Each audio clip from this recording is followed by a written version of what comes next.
Bismillah. Peace and love, everybody. Y'all know I always come and reporting from the Community Radio Rahim, reporting on current events. Pay attention. Brother Idris is on the MIC. Yeah, he's Assalamu alaikum. Islam. Yeah, this guy, I don't even like calling him a president, but his plan is clear. He wants to he's going to pressure the Somali people to throw Ilham Omar under the bus.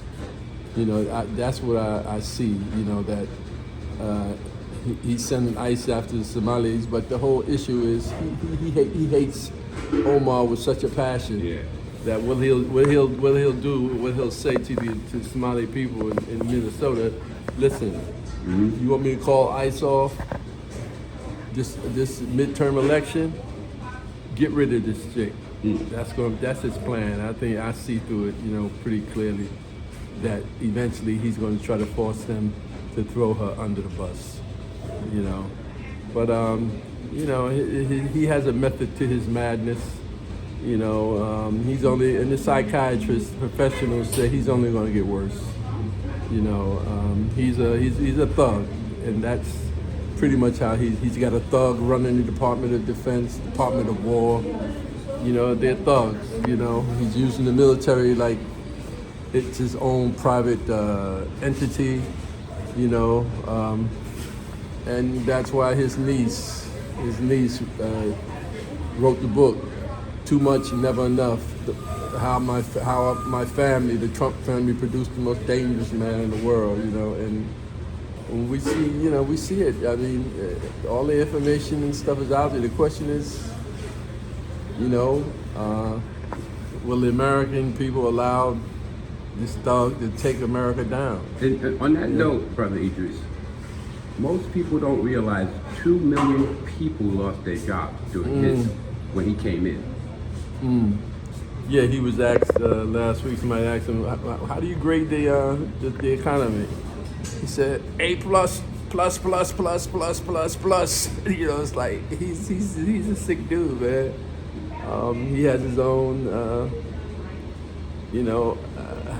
I don't understand it. I mean, being in America my whole life, how one person, one man, and it really ain't just him. He has a machine behind him.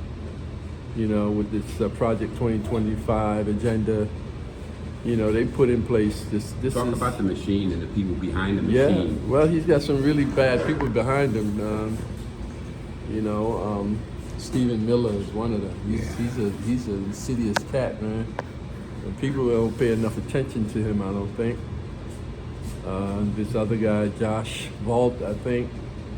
But they have a really dark agenda, and America at this point has some real serious issues, in terms of the future of America. Mm-hmm. You have a cabal of people, taking America down a dark road, and it can get a lot worse. Believe me. People that's out of work, and there's also the issue of, when he goes after federal workers, I think 1 out of every 5 federal workers, person of color, Black American. A lot of women, a lot of Black women. They've used Black women against Black men, and we have a serious void between Black men and Black women in America. Black women have been very successful. They holding down many of the federal jobs and civil service jobs, and because of that, they've developed a certain amount of independence. They don't need the Black man. So now, when they pull the rug out from under the Black women, that's going to have a devastating effect on the Black family. Nobody's talking about that. The Black women have been the breadwinners, so it can get really bad, really ugly, real fast. So these are the things that we need to be conscious of. Black folks going to be forced to come together. In closing, listen, we're going to have to, if we don't come together, divided, together we stand, divided we fall.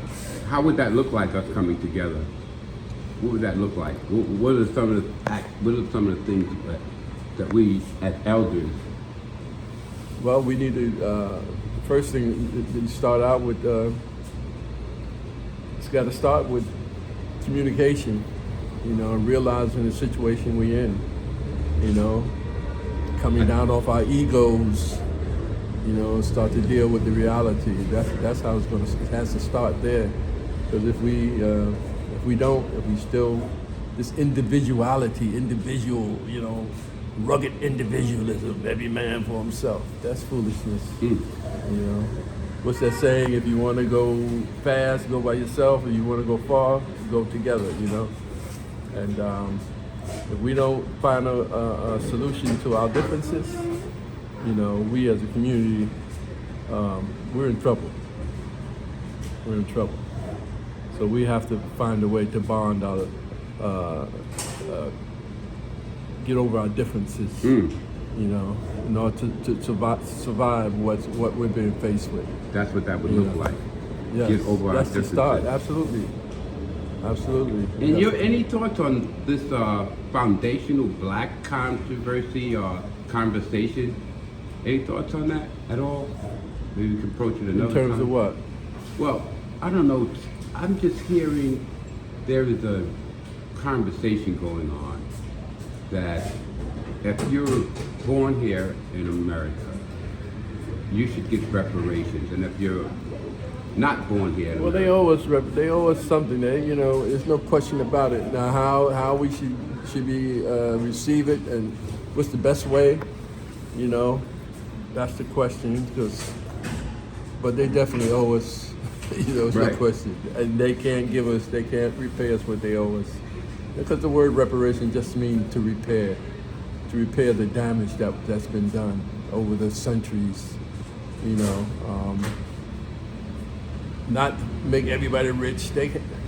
That's not going to happen. But Right. I've always thought there's things they can do. African Americans shouldn't have to pay to learn a trade, to go to college. It should be free. We should be exempt from certain taxes. No question, because they can't pay us. They can't afford to pay us. But anybody that wants to go to college, to learn a trade, that should be free. But because everybody's trying to cash in on our tragedy, every group. And it's funny, I saw this one white woman, who was it? Not Green, but she's saying, we owe it African Americans. We owe it African Americans. All these other people trying to jump on the bandwagon. She said, "F them. We don't owe them nothing."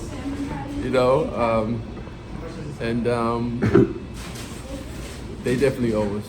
Oh, They're giving everybody else reparations. They get the Japanese reparations for the internment in World War II.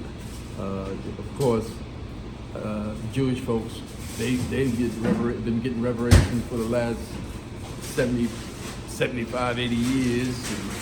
And, everybody gets the reparations but us. And there's a lot of repairing that needs to be done. Well, thank you, man. Thank you for taking the time to share with our audience. Please like and share this video. Thank you.